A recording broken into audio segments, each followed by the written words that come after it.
Welcome back. Jubilee hills assembly ఉప ఎన్నికకు నిన్న నోటిఫికేషన్ రిలీజ్ అయింది. పార్టీలన్నీ కూడా ముందు నుంచే ప్రచారంతో దూసుకుపోతున్నటువంటి విషయం మనకు తెలిసిందే. మరోవైపు ఈ ఉప ఎన్నిక వేళ బీఆర్ఎస్ దొంగ ఓట్లకు సంబంధించి దొంగ ఓట్లు పెద్ద ఎత్తున జూబ్లీ హిల్స్ నియోజకవర్గంలో ఉన్నాయి అని చెప్పేసి మాట్లాడడం మనం చూస్తూ ఉన్నాము. దాంతోపాటు ఈ బాకీ కార్డ్ అని ఒకటి ముందు పెట్టి ప్రచారం చేస్తున్నటువంటి క్రమంలో ఈ ఎన్నికల్లో ఎవరి వ్యూహం ఎలా ఉండబోతోంది, ఎలా వాళ్ళ వర్షన్స్ ప్రజల ముందు పెట్టబోతున్నారు, వాళ్ళొస్తే ఏం జరగబోతుంది, ఏం చేస్తారు అనేది కూడా చెప్పబోతున్నారు అని ప్రచారాలు అయితే మనం చూస్తూ ఉన్నాం రెగ్యులర్గా నేతలు మాట్లాడేది. దీనిపై ఒకవైపు ఈ ఓట్లకు సంబంధించి ఒకే ఇంటి నెంబర్తో ఎక్కువ ఓట్లు ఉండేటువంటి అవకాశం ఉంటుంది. ఈ బహుళ అంతస్తులు కావచ్చు, లేదంటే ఈ రెంట్కి తీసుకున్న వాళ్ళు కావచ్చు, ఒక దగ్గర నమోదై ఇంకో దగ్గరికి వెళ్ళేటువంటి అవకాశం ఉంటుంది అని చెప్పేసి ఈ ఓటర్ల జాబితాకు సంబంధించి అటు ఈసీ కూడా క్లారిటీ ఇచ్చినటువంటి క్రమం చూసాము. మరి మాట్లాడదాం, గెస్టులు కూడా సిద్ధంగా ఉన్నారు. ఈ ఉప ఎన్నికలో ఏ అంశాలు కీలకంగా మారబోతున్నాయి, పార్టీల వర్షన్స్ ఏ విధంగా ఉన్నాయి అనేది మాట్లాడదాం. బీజేపీ సీనియర్ నాయకులు అమర్నాథ్ గారు సిద్ధంగా ఉన్నారు. నమస్తే అండి, welcome to the debate. Doctor Dattatreya గారు, వీరు బీఆర్ఎస్ సీనియర్ నాయకులు. నమస్తే అండి దత్తాత్రేయ గారు, welcome to the debate. Doctor Charan Kaushik Yadav గారు, వీరు కాంగ్రెస్ సీనియర్ నాయకులు. నమస్తే అండి చరణ్ గారు, గుడ్ మార్నింగ్. దత్తాత్రేయ గారు, ఏంటి ఈ దొంగ ఓట్లు అని అంటున్నారు. 2023 నుంచి ఓటర్ల సంఖ్యలో మార్పు లేదని ఈసీ అంటోంది. మరి ఇది ఎప్పుడు వచ్చినట్టు?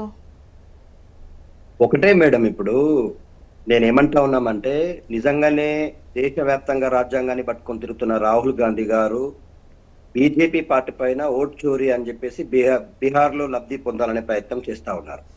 వాస్తవాలు అవాస్తవాలు పక్కన పెడితే పవర్ పాయింట్ ప్రజెంటేషన్స్, ఆధారాలతో ఈసీ పైన ఎక్కుబెట్టిన బాణాలు, ఇవన్నీ చూస్తా ఉంటే అబ్బా, కాంగ్రెస్ పార్టీ ఎన్ని రోజులకు రియలైజ్ అయింది నిజంగానే దేశంలో ఉన్నటువంటి దొంగ ఓట్లందరినీ తొలగిస్తుందేమో అని చెప్పేసి మనం ఆశపడ్డాం. సో తీరా జూబ్లీహిల్స్ నియోజకవర్గానికి వచ్చేసరికి రాష్ట్రంలో అధికారంలో కాంగ్రెస్ పార్టీ ఉంటది. దొంగ నోట్లకు యథేచ్ఛగా ఏమంటారు, తాళాలు పగలగొట్టి స్వాగతం పలికినట్టుగా వాళ్ళందరికీ స్వేచ్ఛనిస్తారు. ఒకటే అండి, ఇప్పుడు వాళ్ళకు ఉన్నటువంటి ప్రాబ్లం ఏంటంటే జూబ్లీహిల్స్ నియోజకవర్గంలో తొండికో మొండికో గెలవాలనేటువంటి ఒక ప్రయత్నం ముందుకేసుకున్నారు. ఎన్ని ఈ అవకాశాలు అంటే అన్ని అవకాశాలు దుర్మార్గంలో, సన్మార్గంలో కాదు, దుర్మార్గంలో వెళ్ళైనా సరే మేము విజయం సాధించాలనే ఒక దుర్బుద్ధితో ప్రయత్నం చేస్తున్నట్టుగా స్పష్టమైతా ఉంది.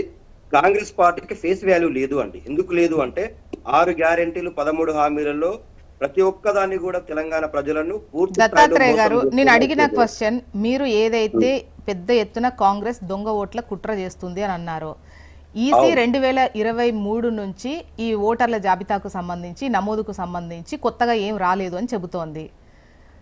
ఈ సంవత్సరం బిఫోర్ వినండి, మీరు అన్న ప్రశ్న నాకు అర్థమైంది.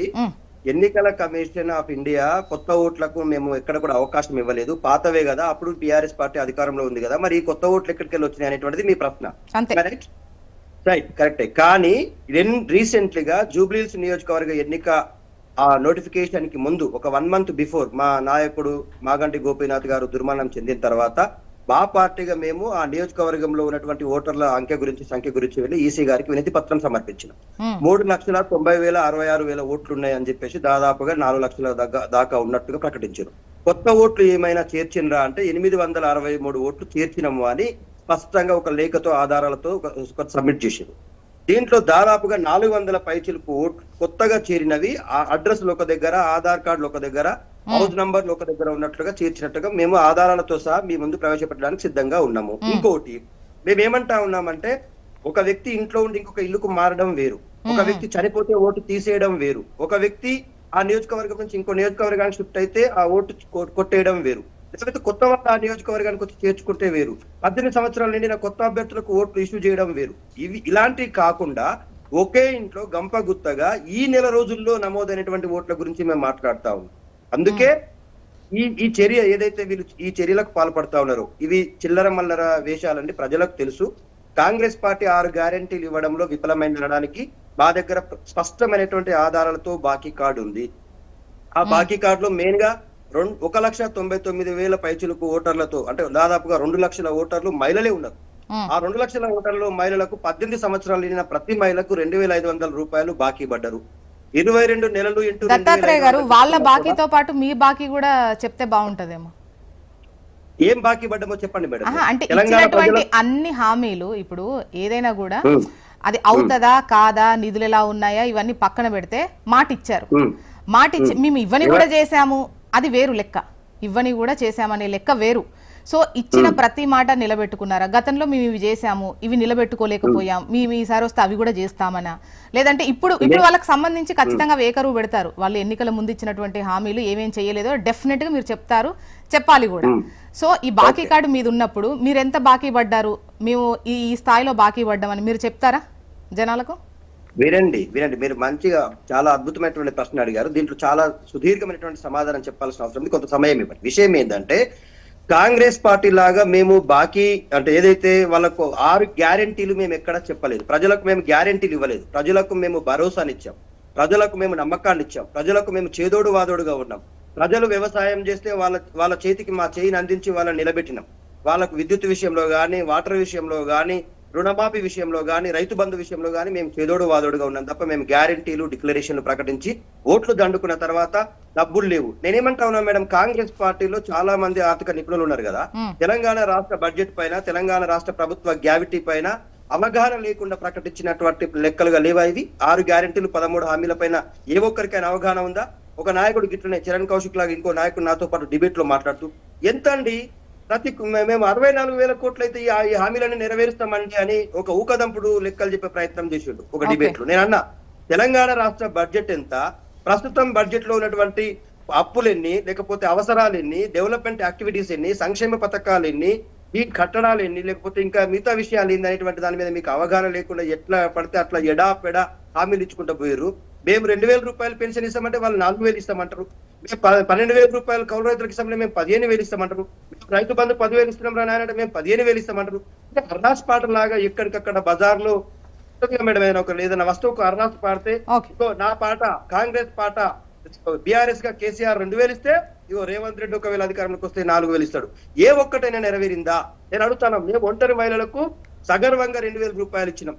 ఈయన ఒంటరి మహిళలకే కాదు, ప్రతి మహిళకు 2,500 రూపాయలు ఇస్తాడు. ఏ ఒక్క మహిళ కన్నా కాంగ్రెస్ పార్టీ అధికారంలోకి వచ్చి వాళ్ళు పాలనతో ఏ విధంగా అదే రెఫరెండం ముందుకెళ్తున్నారు, వాళ్ళ పాలనే రెఫరెండంగా మీరు ముందుకెళ్తున్నారు బాకీ కార్డు ఇచ్చి, అంతేనా?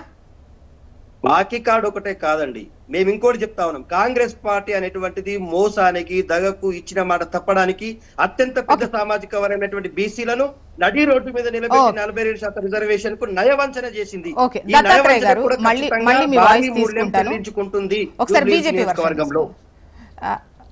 అమర్నాథ్ గారు చెప్పండి, ఈ దొంగ ఓట్లకు సంబంధించి ఒకవైపు బీహార్ దగ్గర మనం చూస్తూ ఉన్నాము, ఆ ఇష్యూ పైన రాహుల్ గాంధీ గారు ఎంత పెద్ద ఎత్తున మాట్లాడారు. అండ్ ఇప్పుడు ఇక్కడ రాష్ట్రంలో కూడా అదే ఇష్యూ తెరపైకి వచ్చింది. ఇప్పుడు కాంగ్రెస్ పైన ఆరోపణలు వస్తున్నాయి, బీఆర్ఎస్ చేస్తోంది. అండ్ మీ ఒపీనియన్ ఏంటి? ఓకే, మీకు మిత్రులకు, ప్యానెల్లోని మిత్రులకు, పెద్దలకు, అట్లాగే మన ప్రేక్షకులకు అందరికీ నమస్కారం అండి. Good morning. జ్యోత్స్న గారు, ఈ రోజు ఒక ప్రత్యేకమైన సందర్భంలో మనం ఈ విషయం మాట్లాడుకుంటున్నాం. మనం ఎవరం కోరుకున్న ఎన్నికలు కాదు జూబ్లీ హిల్స్ ఎన్నికలు. ఒక దురదృష్టవశాత్తు ఎగ్జిస్టింగ్ ఎమ్మెల్యే చనిపోవడము, తర్వాత దాని పర్యవసానంగా వచ్చిన ఎన్నికలు. సో ఇటువంటి ఒక ప్రత్యేకమైన సందర్భంలో వస్తున్న ఎన్నికలలో మీరు పరిశీలించిన, నేను ప్రత్యక్షంగా గత వారం రోజులుగా అక్కడ క్యాంపెయిన్ కి వెళ్ళడం జరుగుతున్నది. కమలాపురి కాలనీ, యూసుఫ్ గూడ, ఈ డివిజన్ లో ఎక్కువ పర్యటించడం జరుగుతున్నది, అట్లాగే రేమత్ నగర్, మిగతా చోట్ల. ఇంత విచిత్రమైన విషయం, నేను కూడా ఫస్ట్ టైం ఇంత డీటెయిల్ గా అబ్జర్వ్ చేయడం జరుగుతున్నది ఏంటంటే, జూబ్లీ హిల్స్ నియోజకవర్గం పేరుకు మాత్రమే జూబ్లీ హిల్స్ ఉంటుంది, కాకపోతే ఇప్పుడు మనం మాట్లాడుకుంటున్న జూబ్లీ హిల్స్ కావచ్చు, లేకుంటే అది ఏది కూడా జూబ్లీ హిల్స్ నియోజకవర్గం పరిధిలోకి రాదు.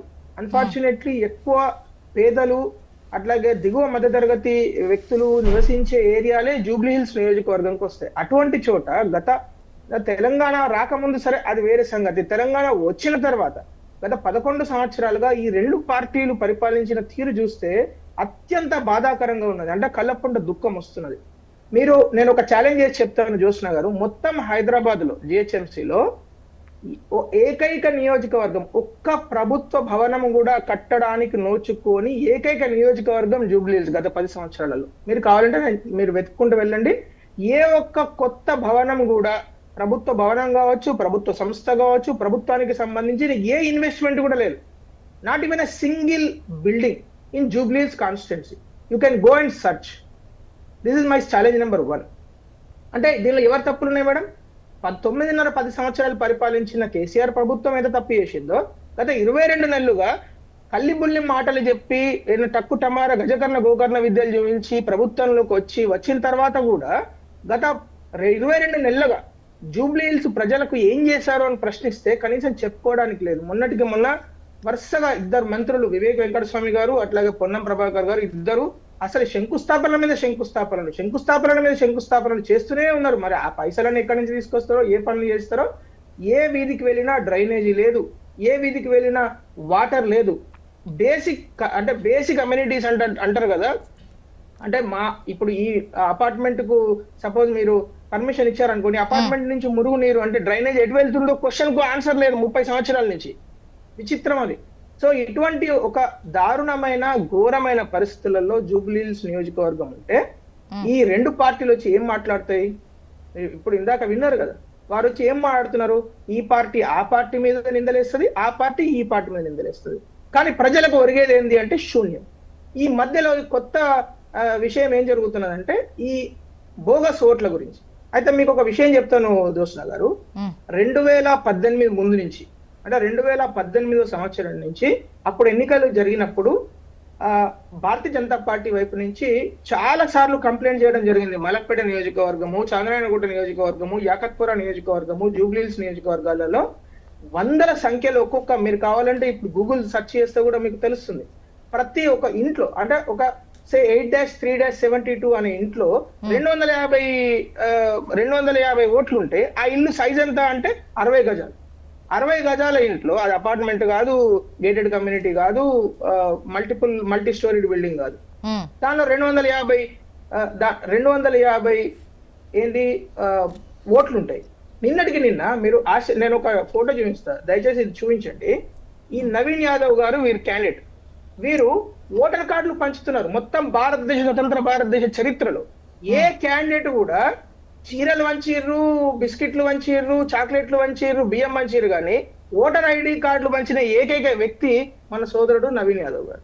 మరి అది ఎట్లా ఓటర్ ఐడి కార్డులు ఆయన ఉన్న ఈ జిల్లా కలెక్టరా, లేకుంటే ఆర్ఓనా, లేకుంటే ఏఆర్ఓనా, ఆయన ఏంది? ఆయన ఒక రాజకీయ పార్టీకి సంబంధించిన ఒక నాయకుడు. ఆయన ఓటర్ కార్డు ఎట్లా పంచుతారండి? దీన్ని అసలు అభ్యర్థి కాక ముందు జరిగిన విషయం అది. సరే అభ్యర్థి అనుకుందాం, అభ్యర్థి కూడా ఓటర్ ఐడి కార్డులు పంచడం ఎక్కడ లేదు. ప్రభుత్వం దాని మీద కేసు పెట్టదు. భారతీయ జనతా పార్టీ నుంచి వెళ్ళి ఎలక్షన్ కమిషన్ కు మేము రిప్రజెంటేషన్ ఇస్తే అది పట్టించుకునే నాతులు లేడు. అంటే ఎక్కడికి వెళ్తున్నది సమాజం? ఓటర్ ఐడి కార్డులు మీరు పంచుతారా? డబ్బులు మీరు పంచుతారా?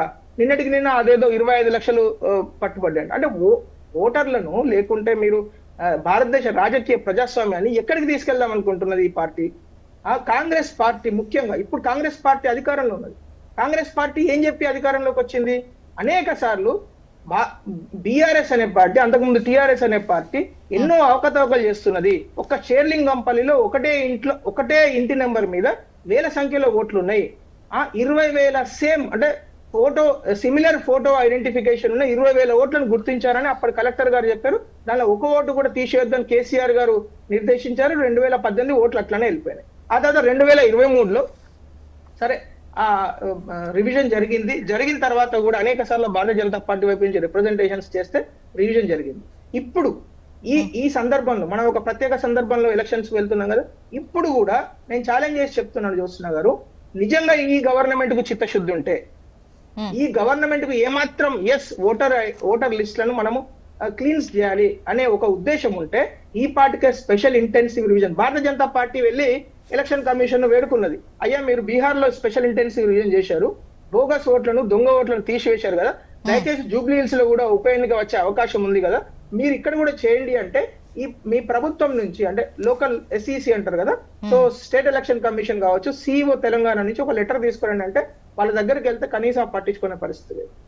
మీరు ఒక పక్కనేమో పెద్ద పెద్ద ప్రజెంటేషన్స్ ఇచ్చి అసలు ఓటర్ బోగస్ ఓట్లు, అసలు స్పెషల్ ఇంటెన్సివ్ రివిజన్ అని మాట్లాడతారు. ఇక్కడికి వచ్చి మీ ప్రభుత్వము ఇక్కడ బై ఎలక్షన్ వస్తుందని అందరికి తెలుసు, బై ఎలక్షన్ ఏ నియోజకవర్గానికి వస్తున్నదో కూడా తెలుసు.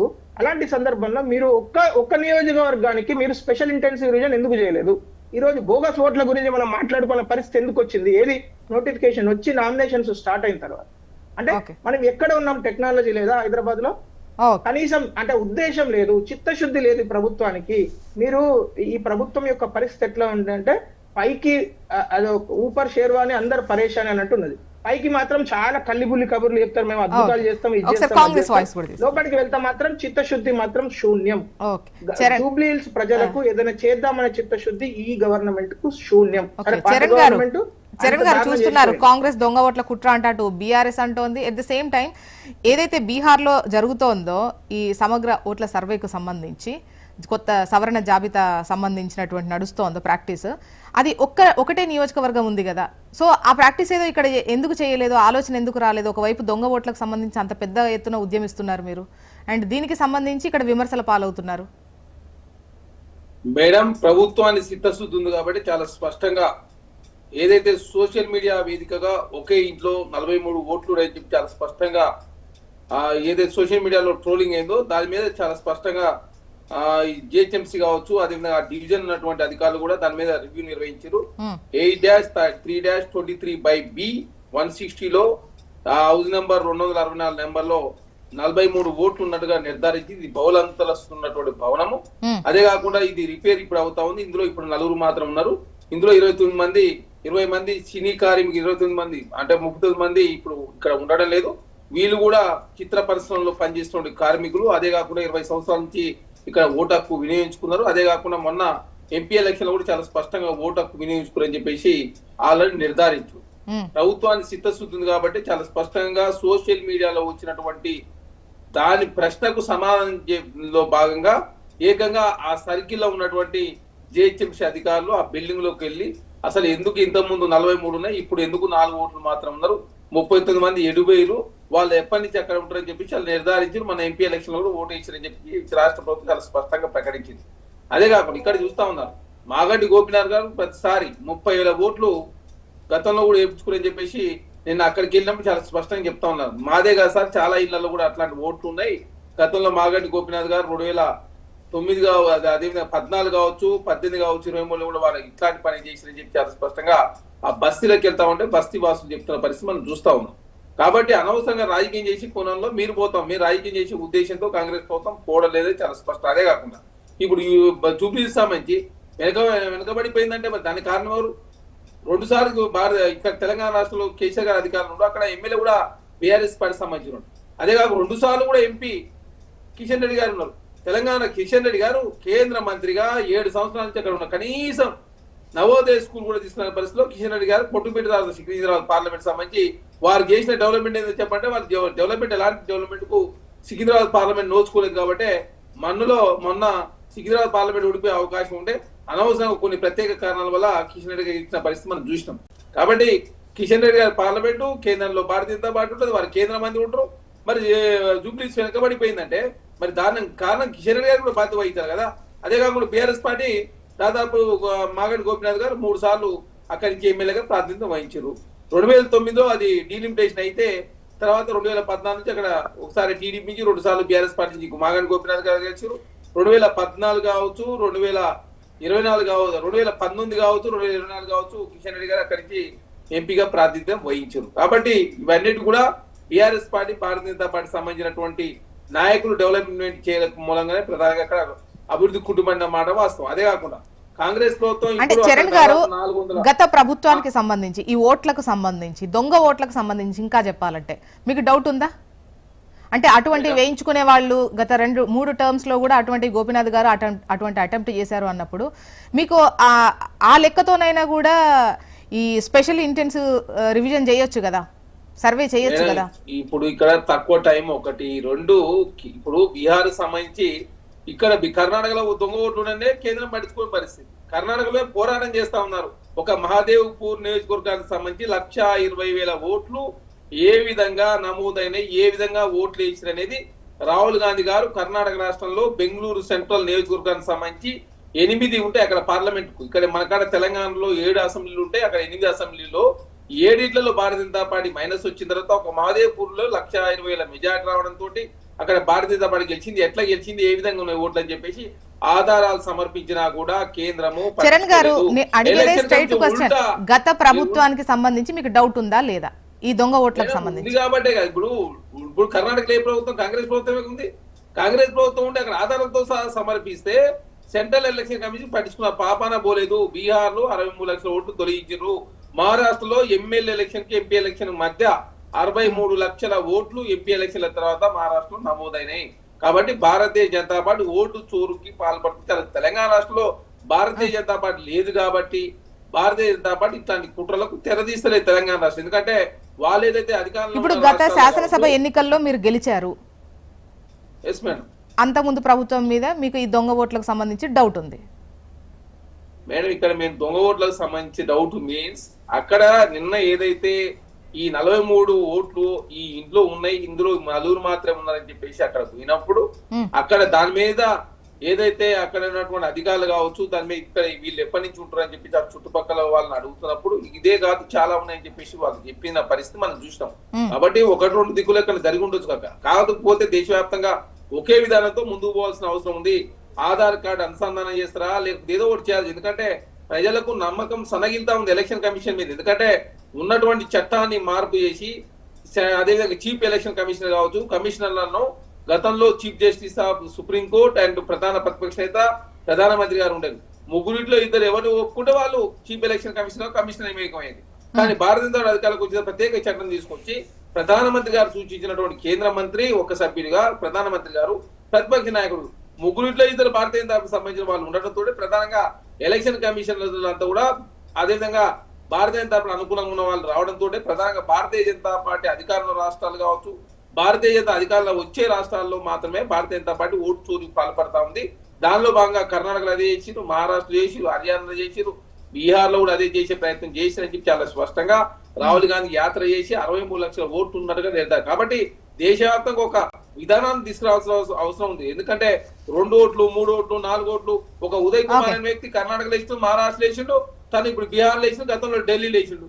సేమ్ సర్నేమ్ ఉంటుంది, సేమ్ పేరు ఉంటుంది, అడ్రస్ మాత్రం చేంజ్ అయితే కొన్ని దిగులు అడ్రస్ లేని పరిస్థితి. అసలు అడ్రస్ లేకుండా కొన్ని వేల ఓట్లు ఏ విధంగా నమోదైందని చెప్పేసి చాలా స్పష్టంగా కాంగ్రెస్ పార్టీ ఆధారాలతో కూడినటువంటి సమాచారాన్ని చీఫ్ ఎలక్షన్ కమిషన్ అందిస్తే ఎలక్షన్ కమిషన్ ఏకంగా రాహుల్ గాంధీ గారు నోటీస్ ఇచ్చి ఉల్టా రాహుల్ గాంధీ గారు బదనాలు చేసే ప్రయత్నం వారు చేశారు. ఇప్పుడు కాంగ్రెస్ ప్రభుత్వంగా సోషల్ మీడియాలో వచ్చినటువంటి సమాచారం ఆధారంగా రాష్ట్ర ప్రభుత్వమే ఇన్వాల్వ్ అయ్యి ఇంట్లో ఎప్పటి నుంచి ఓట్లు ఉన్నారు, మొన్న ఎంపీ ఎలక్షన్ లో ఓట్లు వేసినా లేదా, అసలు ఈ ఓట్లు వేసిన వాళ్ళు ఎడిపోతా ఉన్నారు, ఎప్పటి నుంచి ఇక్కడ ఉంటున్నారని చెప్పి చాలా స్పష్టంగా రాష్ట్ర ప్రభుత్వానికి వివరణ ఇచ్చే రాష్ట్ర ప్రభుత్వమే ప్రజలకు వివరించే ప్రయత్నంలో ప్రభుత్వం ముందుకు పోతా ఉంది. కాబట్టి అనవసరంగా కాంగ్రెస్ ప్రభుత్వం బదనాలు చేసే ప్రయత్నం వారు చేస్తారు. ఇంకో ఇప్పటి వరకు 400 కోట్ల రూపాయలతోటి జూబ్లీస్ డెవలప్మెంట్ కి ఆల్రెడీ రాష్ట్ర ప్రభుత్వం ఫండ్స్ రిలీజ్ చేసి ఇనాగ్రేషన్ జరుగుతాయి, వర్కులు కూడా కంటిన్యూ ప్రాసెస్ లో ముందుకు పోతారు. కాబట్టి జూబ్లీస్ ప్రజలకు కూడా ఒక నిర్ధారణకు వచ్చారు, ఖచ్చితంగా కాంగ్రెస్ పార్టీ అక్కడ గెలవబోతా ఉంది.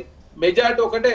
ఓకే దత్తాత్రేయ గారు, ఓటమి భయంతో ఇటువంటి ఆరోపణలు చేస్తున్నారు మీరు, ఓవరాల్ గా నాకు అర్థమైంది ఇది.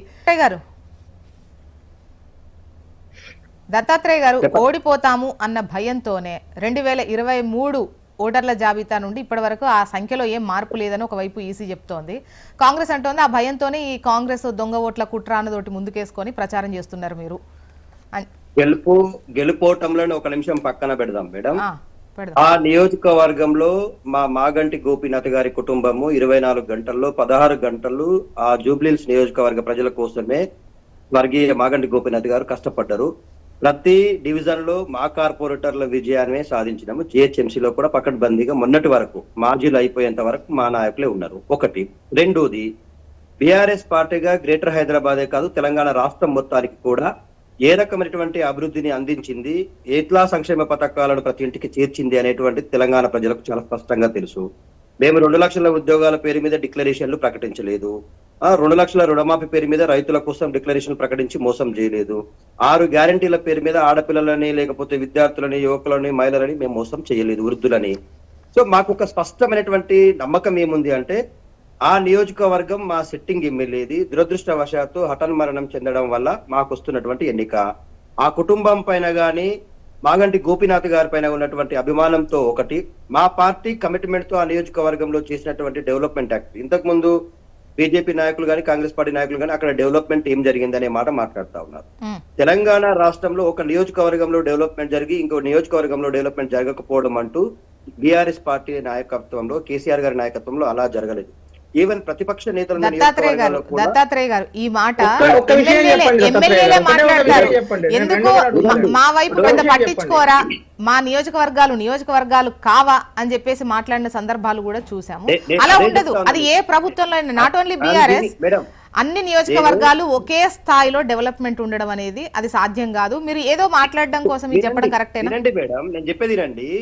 ఆదిలాబాద్ నియోజకవర్గం నుంచి మొదలుకుంటే అల్లంపూర్ వరకు మేము ఒక్కొక్క గ్రామ పంచాయతీకి వచ్చినటువంటి ట్రాక్టర్లు గానీ, ప్రకృతి వనాలు గానీ, రోడ్ల విషయంలో గానీ, గ్రామ పంచాయతీల నిర్మాణం గానీ, అంగన్వాడీ ఆశా వర్కర్లు, హోమ్ గార్డుల జీతాలు పెంచడం గానీ, పెన్షన్లు పెంచడం గానీ, రైతులకు ఇచ్చేటువంటి రుణమాఫీల విషయంలో గానీ, రైతు బంధు విషయంలో గానీ, ఆ సంక్షేమ హాస్టళ్ల నిర్మాణం గానీ, రెసిడెన్షియల్ స్కూళ్ల ఏర్పాటు గానీ, మెడికల్ కాలేజీల ఏర్పాటు గానీ, ఇంటిగ్రేటెడ్ కలెక్టరేట్లు గానీ, మార్కెట్ యార్డులు గానీ, మున్సిపాలిటీల సుందరీకరణ గానీ, ఓపెన్ జిమ్ములు గానీ, మున్సిపాలిటీల్లో హైదరాబాద్ నగరానికి వస్తే బస్తీ దవాఖానా గానీ, ఇవన్నీ కూడా అన్ని వర్గాల సంక్షేమానికి ఉపయోగపడేటువంటి హ్యూమన్ డెవలప్మెంట్ ఇండెక్స్ లో భాగంగా ఉండే అంశాలు. ఈ విషయంలో ఏ నియోజకవర్గంలో ఎక్కడ మేము సౌతి తల్లి ప్రేమ లేకపోతే సొత్తు తల్లి ప్రేమ చూపించినామో మీరు చెప్పండి. మేము ఏమంటా ఉన్నామంటే ప్రతి నియోజకవర్గంలో, అదే విధంగా జూబ్లీహిల్స్ నియోజకవర్గంలో కూడా మేము డెవలప్మెంట్ విషయంలో కమిట్మెంట్ తో పనిచేస్తాం. ఇంకోటి, జూబ్లీహిల్స్ నియోజకవర్గం అనేటువంటిది అక్కడ అదొక రకమైనటువంటి కొత్త ప్రపంచం అండి. ఎందుకంటా ఉన్నాం, పేద వర్గాలు ఉంటాయి, ఉన్నతమైనటువంటి వర్గాలు ఉంటాయి, మైనారిటీ వర్గాలు ఉంటాయి. అదొక సమ్మిళితమైనటువంటి ప్రాంతము. దాంట్లో ఉన్నటువంటి సమస్యలు ఏంటంటే ముఖ్యంగా డ్రైనేజ్ విషయంలో ఎస్ఎన్డిపి పేరు మీతో, ఎస్ఆర్డిపి పేరు మీతో నాలా డెవలప్మెంట్ విషయంలో 139 లింకుల్ని అనుసంధానం చేసినాం. ఇంత పెద్ద ఎత్తున భారీ వర్షం పడినా కూడా ఒక్క రోజులో సాధారణ పరిస్థితులు వచ్చేటువంటి స్థితిని మేము తీసుకొచ్చినాం హైదరాబాద్ లో. అంటే that credit goes to BRS party, committed KCR గారి నాయకత్వం. ఎందుకు చెప్తా ఉన్నాం, ఇంత ట్రాఫిక్ వ్యూ విషయంలో ఒక్కటైనా కొత్త బిల్డింగ్లు కట్టినరా అని అమర్నాథ్ గారు చిన్నపిల్లలాగా మాట్లాడితే నాకు నవ్వేసింది. హైదరాబాద్ లో 42 ఫ్లైఓవర్లు, 12 అండర్ బ్రిడ్జీలు కట్టి ఇవాళ ట్రాఫిక్ ఫ్రీ నగరంగా నిర్మాణం చేసినాము. మరి బీజేపీ వాళ్ళకి అది కనిపిస్తలేదు కావచ్చు. ఒకటే జూబ్లీహిల్స్ నియోజకవర్గం గురించి నేను అడిగిన ప్రశ్నకు దయచేసి మీరు గూగుల్ చేసి ఆన్సర్ చేయండి. జరిగినాయని చెప్తా ఉన్నా. ఇంకోటి, మీ సమయం వచ్చినప్పుడు మీరు మాట్లాడండి. నేనేమంటా ఉన్నా మేడం, జూబ్లీహిల్స్ నియోజకవర్గంలో ఇప్పుడు మన ఊర్లలో పల్లెటూరులో గంగిరెద్దులు వచ్చి పండగ సమయంలో వేషాలు వేసుకొని పోతారు. మేము అట్లా కాదు. ప్రతి రోజు నియోజకవర్గంలో మా పార్టీ నాయకులు గాని, మా కార్యకర్తలు గాని, మా కమిటెడ్ వర్కర్స్ గాని జూబ్లీహిల్స్ నియోజకవర్గ ప్రజల అభివృద్ధి కోసం అహర్నిశలు కృషి చేశారు. గ్రేటర్ హైదరాబాద్ లో తెలంగాణ ప్రజలు ఇచ్చిన తీర్పు మనకు స్పష్టంగా కనిపించింది. బీఆర్ఎస్ పార్టీతోనే ఈ డెవలప్మెంట్ సాధ్యమైంది. ఇవాళ హైదరాబాద్ అనేటువంటిది ఇంత అద్భుతమైనటువంటి నగరంగా విద్యుత్ దత్తాత్రేయ గారు, అంటే అప్పుడు మీరు అధికారంలో ఉన్నారు, మళ్ళీ మీరే వస్తారు అన్నటువంటి నమ్మకం ఉండి వేశారు. అందుకోసమే గ్రేటర్ హైదరాబాద్ లో మీకు పెద్ద ఎత్తున ఓట్లు వచ్చాయి, సీట్లు వచ్చాయి అనేది ఒక విమర్శ ఇంతకు ముందు మాట్లాడినప్పుడు. సో ఇప్పుడు అధికారంలో కాంగ్రెస్ ఉంది, ఇంకా ఉన్న టైం మీద వాళ్ళతో నడిపించుకుంటే అయిపోద్దేమో అని అనుకుంటారేమో. లేదంటే కొన్ని ఈక్వేషన్స్ ఉన్నాయి కదా, రెండు వర్గాలను కలుపుకొని ముందుకెళ్తే రేపొద్దున మేయర్ వాళ్ళకి ఇచ్చేస్తే అయిపోతుంది, ఇటువంటి లెక్కలు నడుస్తున్నాయి అన్నటువంటి భయం కూడా మీలో ఉందా? నేను ఒక్కడే చెప్తా ఉన్నా, వాళ్ళు ఎంఐఎం ఇంట్లోకి పోయి వచ్చినా, ఎంఐఎం వీళ్ళ ఇంట్లోకి పోయి వచ్చినా, ఇద్దరు కలిసి ఒకే అభ్యర్థిని ప్రకటించుకున్నా, అంతర్గతంగా లోపాయకార ఒప్పందాలు చేసుకున్నా, ఏం చేసుకున్నా కూడా జూబ్లీహిల్స్ నియోజకవర్గ ప్రజలకు అందుబాటులో ఉండే నాయకుడు కావాలా. ఆజమాయిషి చేసే నాయకుడు అక్కర్లేదు. అక్కడ దౌర్జన్యం చేసే నాయకుడు అవసరం లేదు, గూడాగిరి చేసే నాయకుడు అవసరం లేదు, ఒక కుటుంబంలోకి వెళ్ళి మొత్తం పెట్రోల్ పోసి నిప్పులు పెట్టే లాంటి నాయకత్వం అక్కడ అవసరం లేదు. చాలా స్పష్టంగా తెలంగాణ ప్రజలకు గాని, జూబ్లీహిల్స్ ప్రజలకు గాని తెలుసు, బీఆర్ఎస్ నాయకత్వంలో డెవలప్మెంటే కాదు మేడం, సంక్షేమ పథకాలు కూడా ఇంటికి అంత చక్కగా చాలా త్వరితగతిన సంక్షేమ పథకాలు అందినాయి. ఇప్పుడు మీ కాన్ఫిడెన్స్ ఏంటో చెప్పండి, తర్వాత మిగతా ఇద్దరు. ఒకటే అండి మా కాన్ఫిడెన్స్, అది మా యొక్క సిట్టింగ్ స్థానం, మా యొక్క మాగంటి గోపీనాథ్ గారి కమిట్మెంట్, వర్క్, డెడికేషన్. వాళ్ళ కుటుంబం కూడా నియోజకవర్గం కోసం కమిటెడ్ గా పనిచేసింది. ఆయన ఉన్నటువంటి ఆయన ప్లేన్ బ్యాక్గ్రౌండ్ కావచ్చు, ఆయనకున్నటువంటి క్లీన్ షీట్ కావచ్చు, ఆ నియోజకవర్గ ప్రజలకు అందుబాటులో ఉన్న తీరు కావచ్చు, మా డివిజన్ లో ఉన్నటువంటి మా క్యాడర్ కావచ్చు, మా నాయకుడు కేటీఆర్ గారి నాయకత్వంలో అక్కడ అద్భుతమైనటువంటి వర్క్ జరుగుతా ఉంది. ప్రతి ఎమ్మెల్యే, ఇన్ఛార్జ్ ఎమ్మెల్యేలు, మాజీ ఎమ్మెల్యేలు అందరూ కూడా చాలా పకడ్బందీగా పనిచేస్తా ఉన్నాం. నేను కూడా రహమత్పురాలో వినయ్ భాస్కర్ అన్నతో కలిసి పనిచేస్తా ఉన్నాము. అక్కడ చాలా స్పష్టంగా మా డెవలప్మెంట్ యాక్టివిటీస్ మేము చేసినవి, గతంలో మేము చేసినవి, భవిష్యత్తులో బీఆర్ఎస్ పార్టీదే తెలంగాణ రాష్ట్రం అని గుర్తుపెట్టుకోండి. ఈ రోజు చెప్తా ఉన్నా మేడం, తెలంగాణ ప్రజలు మొత్తం కూడా పేడపైపోయారండి. ఎందుకు పేడపోయారంటే ఒక్క హామీ కూడా సంఖ్య రాలేదు తెలంగాణ ప్రజల ఇంటికి. అమర్నాథ్ గారు, బీజేపీ వాయిస్ తీసుకుందాం. అమర్నాథ్ గారు, ఇప్పుడు మా సీటు మేము దక్కించుకుంటాము, మేము చేసిన గత పాలనే, ఈవెన్ గ్రేటర్ హైదరాబాద్ లో అప్పుడు వచ్చినటువంటి ఓట్లు సీట్ల సంఖ్య మీకు తెలిసిందే. ఇప్పుడు కాంగ్రెస్ ఒకవైపు కాంగ్రెస్ మేము అధికారంలో ఉన్నాము, ఈ 2 ఏళ్ల పాలన రెఫరెండం మాది, ఖచ్చితంగా మా వైపే ఉన్నారని. అండ్ మీకేంటి, ఒకరు పాలించిన వాళ్ళు ఒకరు పాలిస్తున్న వాళ్ళు, మిమ్మల్ని ఎలా నమ్మేది? ఇప్పుడు జూబ్లీ హిల్స్ విషయానికి వస్తే, ఒకవేళ అభివృద్ధి చేయాలంటే అయితే కేంద్ర ప్రభుత్వం నుంచి ఇప్పుడు జూబ్లీ హిల్స్ నియోజకవర్గంలో ఓపెన్ జిమ్లు కావచ్చు, కమ్యూనిటీ హాల్ కావచ్చు, కిషన్ రెడ్డి గారి ఎంపీ ల్యాడ్స్ స్కీమ్ కింద 53 చోట్ల ఆల్రెడీ పెట్టడం జరిగింది. వేరే రాష్ట్రంలో ఎక్కడైనా చేశారా? వేరే రాష్ట్రంలో ఇట్లా ఎక్కడైనా చేశారా? ఓపెన్ జిమ్లు, స్వర్గధామాలు ఇవన్నీ మీరు వేరే రాష్ట్రంలో చేశారా? ఒక్క నిమిషం వినండి బ్రదర్. మొత్తం ఇప్పుడు మీరు ఇందాక మీరు నన్ను అన్నారు కదా, మీరు అదే నేను అంటున్నా కదా, 53 నేను లెక్క చెప్తున్నా 53. కావాలంటే మనం ఇక్కడ నుంచి డైరెక్ట్ వెళ్దాం, నేను అడ్రస్ చెప్తా, గూగుల్ లొకేషన్ పంపిస్తా, రండి మీరు, నేను చూపిస్తా ఏం చేసినాం ఎంపీ ల్యాడ్ స్కీమ్ కింద. భారతీయ జనతా పార్టీ ఎంపీ లేకుంటే మంత్రి ఎక్కడ ఉన్నా అక్కడ 100% ఎంపీ ల్యాడ్ స్కీమ్ కింద యూటిలైజేషన్ జరుగుతుంది. ప్రజల కోసము, పేదల కోసము, మాకు చేతనైనట్టు, అంటే ప్రభుత్వము మాది కాకుండా ఇక్కడ ప్రతిదీ రూల్స్ ప్రకారము ఖచ్చితంగా కలెక్టరు, ఆ తర్వాత జోనల్ కమిషనర్ ఇట్లా వెళ్తుంది. ఇది అర్బన్ డెవలప్మెంట్ కు సంబంధించిన విషయము. 9.5 ఇక్కడ ప్రశ్న ఏంటంటే జోష్న గారు, 9.5 సంవత్సరాలు అర్బన్ డెవలప్మెంట్ మినిస్టర్ కేటీఆర్ గారే వారు ఉండి కూడా ఇంత పెద్ద 4 లక్షల మంది జీవించే ఒక నియోజకవర్గంలో చెప్పుకోవడానికి ఒక్క చిన్న అభివృద్ధి పని కూడా లేదు. నేను మాసప్ ట్యాంకులో ఇది చేసినాము, లేకుంటే గచ్చిబౌలిలో అది చేసినాము, లేకుంటే ముప్పల్లో చేసినామని మాట్లాడుతున్నారు తప్పితే, జూబ్లీ హిల్స్ నియోజకవర్గంలో దాదాపు 4 లక్షల ఓట్లున్న ఒక పెద్ద నియోజకవర్గంలో ఒక చిన్న అభివృద్ధి పని కూడా చేయడానికి సిగ్గులేక వీళ్ళు మాట్లాడుతున్నారు ఈ 2 ప్రభుత్వాలు. నేను ఒక చిన్న ఎగ్జాంపుల్ చెప్తాను మేడం, కళ్ళకు దుఃఖం వస్తుంది. ఇప్పుడు స్పోర్ట్స్ గురించి ప్రతిసారి వీళ్ళు 2 ప్రభుత్వాలు, 2 నాయకులు మాట్లాడుతూనే ఉంటారు కదా. కోట్ల విజయభాస్కర్ రెడ్డి స్టేడియం 2002లో దాదాపు 12-13 కోట్లు పెట్టి, అప్పుడు 12-13 కోట్లు పెట్టి కట్టించిన ఒక స్టేడియము ఈ రోజు దేనికి వాడుతున్నారో తెలుసా మేడం? కార్ పార్కింగ్ కు. అన్యాయం అనిపించట్లేదా? మనకు సిగ్గు అనిపించట్లేదా రాజకీయాలలో ఉన్నందుకు? కార్ పార్కింగ్ కు వాడతారా? అంత అద్భుతమైన స్టేడియం అప్పుడు నిర్మించుకుంటే ఈ 23 సంవత్సరాలలో దాని ఒక చిన్న గల్లీ క్రికెట్ కో, లేకుండా గల్లీ ఒక చిన్న, అంటే దాదాపు అంటే పోటీలు జరుగుతూ ఉంటాయి కదా, ప్రైవేట్ పోటీలు, గవర్నమెంట్ పార్టీ, ఒక్క పోటీ అయినా నిర్వహించారు చెప్పండి? ఛాలెంజ్ చేసి చెప్తున్నా, 10 సంవత్సరాలు ఉన్నారు కదా మీరు గవర్నమెంట్ లో, ఆ తర్వాత 2 ఏళ్ల నుంచి వీళ్ళు ఉన్నారు కదా, మరి ఎవరితో మాట్లాడుతున్నాం మేడం? ప్రజాస్వామ్యాన్ని అపహాస్యం చేస్తున్నాం మనం. ఎవరి గురించి మాట్లాడుతున్నాం? ప్రజలకు చేసామని చెప్పుకొని ఓట్లు అడగాలి. ఈ రోజు 2 జాతీయ పార్టీల మధ్య పోటీ ఉన్నది. ఒక ఆయనేమో ఓటర్ ఐడి కార్డులు పంచుతున్నా, నేను ఇందాక చూపించిన ఫోటో, ఇంకో ఆయనేమో సిన్సియర్ గా పని చేస్తున్నారు. ఈ రోజు మా అభ్యర్థి మోడీ గారి అభివృద్ధి ప్రతి ఇంటికి, అంటే దాదాపు ప్రతి ఇంటికి చేరవేర్చే పనే భారతీయ జనతా పార్టీ కార్యకర్తల లక్ష్యం. ఎందుకు? మా గవర్నమెంట్ ఉన్నా, మా గవర్నమెంట్ లేకున్నా స్టేట్ లో ఖచ్చితంగా ప్రతి పేదవానికి న్యాయం జరగాలి. ఇప్పుడు ఈ రోజు స్ట్రీట్ హ్యాకర్స్ కు 10,000 రూపాయలు స్వనిధి స్కీమ్ కింద దాదాపు ఒక్క సికింద్రాబాద్ పార్లమెంటరీ నియోజకవర్గంలో 40,000 మందికి ఇచ్చిన మేడం. 40,000 మంది మరి ప్రజలు కాదా, పేదలు కాదా వాళ్ళందరూ? ఇది తోపుడు బండ్ల కోసం నేను చెప్పేది. వాళ్ళకు 10,000, అది పెరిగి ఇప్పుడు 20,000, 50,000 అయింది ఒక్కొక్కరికి. వాళ్ళందరికీ ఇచ్చింది డబ్బులు కదా, ముద్ర లోన్ కింద డబ్బులు కదా, అది అభివృద్ధి కాదా? మా గవర్నమెంట్ లేకుండా మేము చేయగలిగే పనులు. ఈ రోజు మీకు నేను మళ్ళీ అదే చెప్తున్నాను, జూబ్లీ హిల్స్ నియోజకవర్గం అంటే చిన్న చూపు. జూబ్లీ హిల్స్ నియోజకవర్గంలో పేదలు ఉంటారు, బస్తీ వాళ్ళు ఉంటారు, మీకు స్లమ్ లో నివసించే వాళ్ళు ఉంటారు. వాళ్ళకి ఏదో మసిగూసి మరడక చెప్పి హిందూ ముస్లిం అని చెప్పేస్తే ఆ ముస్లింస్ అందరూ ఓట్లు వేస్తారు. ఇది వాళ్ళకు తెలిసిన విద్య. ఇప్పుడు మీరు చెప్పిన ఈక్వేషన్స్ అన్ని, ఈ పథకాలన్నీ, లేదా ఎంపీ లాట్స్ కు సంబంధించిన నిధులకు సంబంధించి ఆ డిస్ట్రిబ్యూషన్ కావచ్చు, లేదంటే ఆ పథకాలు, లేదంటే ఆ డెవలప్మెంట్ సంబంధించి కావచ్చు, ఆ టైంలో ప్రజలు మీ వైపే చూశారు. ఇక్కడ ఉప ఎన్నిక శాసనసభకి, సో రాష్ట్ర ప్రభుత్వమా లేదా గత ప్రభుత్వమా, ముఖ్యంగా ఈ 2 పార్టీల వైపు చూసేటువంటి అవకాశాలు మెండుగా ఉంటాయనేది ఒకటి. లేదు మేడం, ఇక్కడ మీరు అన్న పాయింట్ లో ఒక చిన్న సవరణ చెప్తాను. 2 పార్టీల వైపే చూస్తారు. ఏ 2 పార్టీల వైపు చూస్తారు అనేది ప్రశ్న.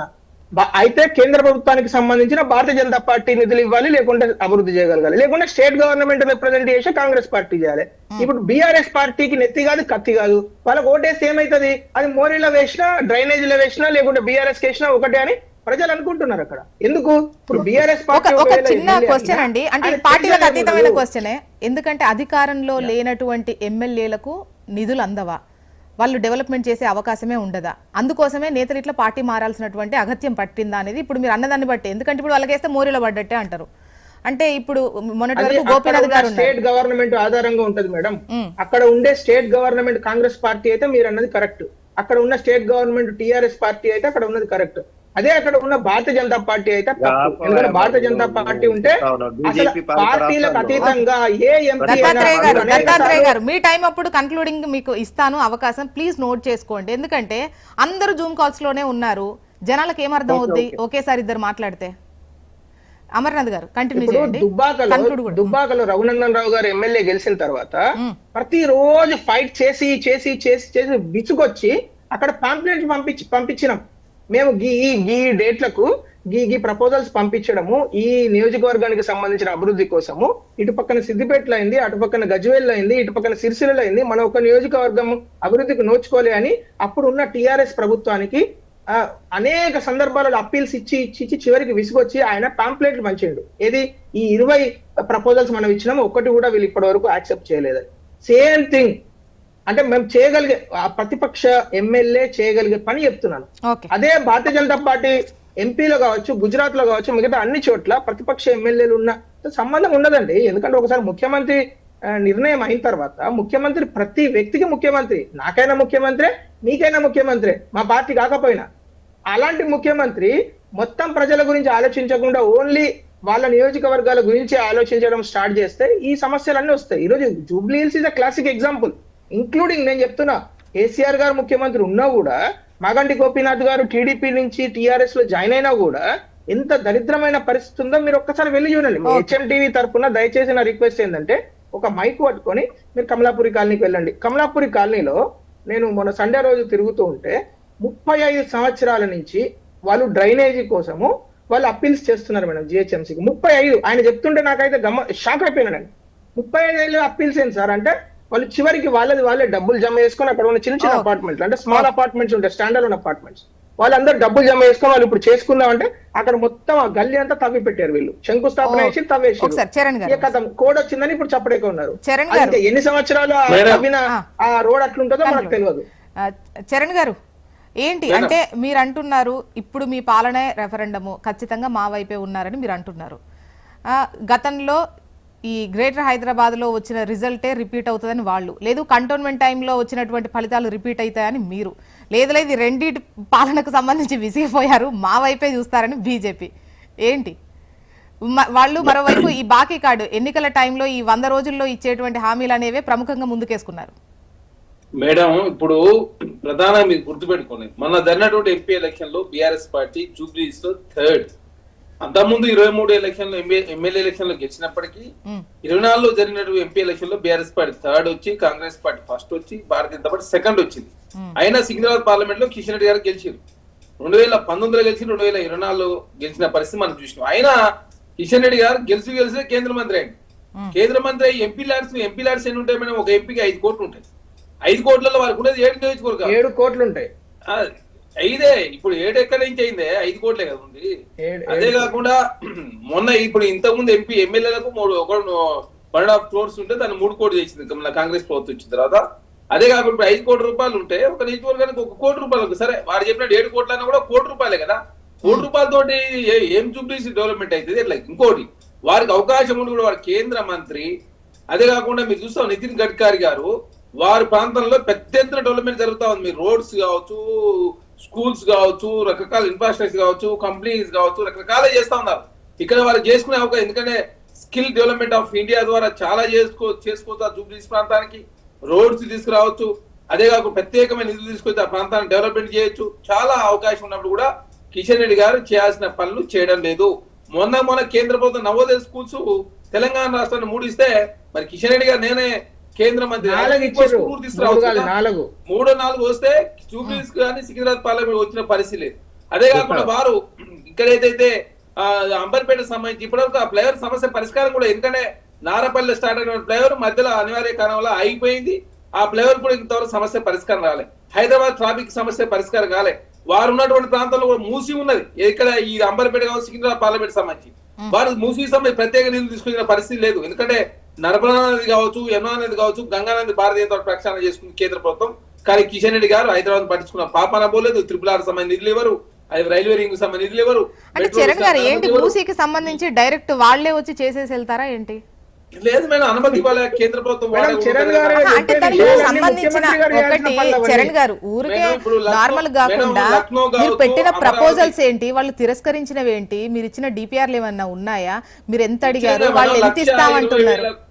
మేడం 1,20,000 కోట్ల రూపాయలకు సంబంధించిన ప్రపోజల్స్ కేంద్రం దగ్గర చాలా సార్లు కేంద్ర మంత్రిని, ప్రధానమంత్రిని, ముఖ్యమంత్రి గారు, మంత్రులు అంతా కలిసి ఇచ్చినటువంటి రైల్వే ఔటర్ రైల్వే రింగ్ కావచ్చు, RRR కావచ్చు, మెట్రో విస్తరణ కావచ్చు, డ్రై పోర్ట్ కావచ్చు, ఎక్స్ప్రెస్ హైవేస్ కావచ్చు, పోర్ట్ నిర్మాణం కావచ్చు, అదేవిధంగా కేంద్ర ప్రభుత్వానికి సంబంధించి ఏదైతే మెహదీపట్నం దగ్గర ఉన్నటువంటి 193 ఎకరాలకు సంబంధించినటువంటి రక్షణ శాఖ పరిధిలో ఉంటే దానికి ఆల్టర్నేటివ్ ల్యాండ్ ఇస్తాం, అది కూడా ఇవ్వని చెప్పినాం. ఒకటి కాదు ఏది ఇచ్చినా కూడా కేంద్ర ప్రభుత్వం పట్టించుకున్న పాపాన పోలే. కిషన్ రెడ్డి గారు కనీసం ఫాలో అప్ చేయలేదు. కిషన్ రెడ్డి గారు ప్రత్యేక నిధులు తీసుకురాని పరిస్థితి. కాబట్టి అక్కడ జూబ్లీస్ ఎలక్షన్ లో ఖచ్చితంగా కాంగ్రెస్ పార్టీ బీఆర్ఎస్ పార్టీ మధ్య చరణ్ గారు వీళ్ళు ఇప్పుడు బీఆర్ఎస్ వాళ్ళు బాకీ కార్డు అంటున్నారు కదా, దానికి మేడం వాళ్ళు పెట్టిన బాకీలు ఒకటా రెండా, 2,50,000 రూపాయల ప్రతి తలకాయ మీద బాకీ పెట్టిపోయారు. ఎందుకంటే 7 లక్షల కోట్ల రూపాయలు అప్పు చేసి తెలంగాణ రాష్ట్రంలో 2,50,000 రూపాయలు ఒకటి కాదు. అదే కాకుండా వారు ఇచ్చిన హామీలు బోలెన నెరవేర్చుకుపోయారు. దళిత ముఖ్యమంత్రి కావచ్చు, నిరుద్యోగ వృద్ధి కావచ్చు, 3 ఎకరాలు కావచ్చు దళితులకు, దళిత బంధు అందుకే కదా వాళ్ళని పక్కన కూర్చోబెట్టారు. కాదు వాళ్ళ 100 ఉన్నాయి, 100 చెప్పగలం. బాకీ ఏమైనా ఇబ్బంది పడుతుందా మీకు, పెడతా? ఏం కాదు madam, Congress party BRS party మధ్య పోటీ జరగబోతా ఉంది. కంటోన్మెంట్ లోనేమో కాంగ్రెస్ పార్టీ భారతీయ జనతా మధ్య పోటీ జరిగింది, బీఆర్ఎస్ పార్టీ థర్డ్ పోయింది. కానీ ఇక్కడ బీఆర్ఎస్ పార్టీ సెకండ్ ఉండే అవకాశం ఉంది. కాంగ్రెస్ పార్టీ బీఆర్ఎస్ పార్టీ పోటీ జరగబోతే ఆ పోటీలో కాంగ్రెస్ పార్టీ సునాయాసంగా మేము కాంగ్రెస్ పార్టీ సీట్ గెలవబోతా ఉన్నది మీరు చూస్తారు. రిజల్ట్ వచ్చిన తర్వాత కూడా ఇదే ఖచ్చితంగా కాంగ్రెస్ పార్టీ గెలవబోతా ఉంది. ఏం చెప్పాలనుకున్నారు? బీజేపీ ప్రతినిధి చాలా స్పష్టంగా అంగీకరించిండు హెచ్ఎంటీవీ సాక్షిగా. ఇటు బీజేపీ కన్నా ఓటేయాలా, అటు కాంగ్రెస్ కన్నా ఓటేయాలా, మేము మాకు ఓటేస్తేనే ఓటు చెల్లుబాటు అవుతుంది, డెవలప్మెంట్ జరుగుతుంది, లేకపోతే మురికిలో పడినటువంటి ఓటే అవుతుంది అని అంగీకరించడం స్పష్టమైంది. 11 సంవత్సరాలుగా తెలంగాణ రాష్ట్రం విషయంలో ఇదే ఒరవడి కొనసాగించారు కాబట్టి తెలంగాణ రాష్ట్ర డెవలప్మెంట్ విషయంలో మేము కమిట్మెంట్ తో పనిచేస్తాం. బీజేపీ ఒరగదీసింది ఏమీ లేదు. బయ్యారం ఉక్కు విషయంలో కావచ్చు, రైల్వే ట్రాక్స్ విషయంలో కావచ్చు. ఇప్పుడు ప్రజల ఆలోచన వాళ్ళు ఒప్పుకోవడం ఏంటండి? ప్రజల ఆలోచన అయితే కేంద్ర ప్రభుత్వమా రాష్ట్ర ప్రభుత్వమా? బీజేపీ ప్రతినిధి మాట్లాడుతుంటేనేమో మధ్యలో అసలు అడ్డం రారు. మేము చెప్తుంటే బీజేపీ వాళ్ళకి అడ్డు రావా? ఇదే దత్తాత్రేయ గారు, ఇది పద్ధతి కాదు, ఇది పద్ధతి కాదు. దత్తాత్రేయ గారు ఇలాంటి ఎలిగేషన్స్ క్వశ్చన్ అడిగితేనే తప్పంటే కాంగ్రెస్ అడగట్లేదా? మీరు అడిగిన ప్రశ్న నేను జవాబు చెప్తా ఉన్నా. ఆయన మాట్లాడుతుంటే నన్ను ఆపే ప్రయత్నం చేశారు, కానీ నేను మాట్లాడుతుంటే నన్నే మీరే అలా కాదు, అలా కాదు. ఇది ఎక్కడి ఘోరం? దానికి ఓటే స్పష్టంగా వాళ్ళు అంటున్నారు. మేడం జోష్నా మేడం వాళ్ళు ఏమంటున్నారు? తెలంగాణ రాష్ట్రంలో బీఆర్ఎస్ కు ఓటేయద్దు, అధికారంలో లేదు అంటున్నారు. మేము అధికారంలో ఉండి కూడా బీజేపీ ఒక రూపాయి ఇవ్వకపోయినా కూడా హైదరాబాద్ ని, తెలంగాణను ఏ స్థాయిలో డెవలప్మెంట్ చేసామో కళ్ళ ముందు కనిపిస్తుంది కదా. ఇవాళ కట్టిన ఫ్లైఓవర్లకు కానీ, కట్టిన ప్రాజెక్టులకు కానీ ఒక్క రూపాయి వాళ్ళు ఇవ్వకపోయినా కూడా మేము చేసామన్న దానికి నిదర్శనం. మేము తెలంగాణ రాష్ట్ర డెవలప్మెంట్ విషయంలో బీఆర్ఎస్ పార్టీగా కమిటెడ్ గా, ఈ రాష్ట్ర పార్టీగా, ఈ రాష్ట్ర ప్రయోజనాల కోసం పుట్టిన పార్టీగా మా డెవలప్మెంట్ యాక్టివిటీస్ ఏందో చాలా స్పష్టంగా కనిపిస్తా ఉంది కదా. జిల్లాలోకి వెళ్తే జిల్లాలో కలెక్టరేట్, స్కూళ్లు, కాలేజీలు. దత్తాత్రేయ గారు ఇప్పుడు ప్రభుత్వాలు మారే టైంలో ఖచ్చితంగా బీఆర్ఎస్ కేయాలా లేదంటే ఎవరికి వేయాలా అన్నటువంటి ఒక లెక్క ఉంటది. జనరల్ ఎలక్షన్స్ వచ్చినప్పుడు ఎంపీ క్యాండిడేట్ ను చూసే విధానం వేరే విధంగా ఉంటుంది. ఈ ఉప ఎన్నిక టైంలో ఇక్కడ అధికారంలో ఎవరున్నారు, రేపు పొద్దున నిధులు, ఎందుకంటే ఎమ్మెల్యేలే ఎలా దూకుతున్నారో చూస్తూ ఉన్నాం. ఇప్పుడు ఈ కేసులు పడి వాళ్ళు ఆగారేమో గానీ లేదంటే పూర్తి స్థాయిలో వచ్చేవాళ్ళు అని కాంగ్రెస్ వాళ్ళు కూడా ఆలోచించిన పరిస్థితి చూసాము. సో ఆ కాంటెక్స్ట్ లో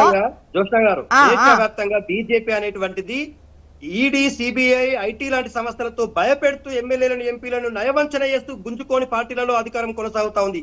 దేశవ్యాప్తంగా అదే వరకు కొనసాగుతుంది. చూద్దామండి. ఇప్పుడు ఎన్నికలు ఎన్నో రోజులు లేదు, ప్రజలు ఎవరి వైపు చూస్తారు అనేది తెలుస్తుంది.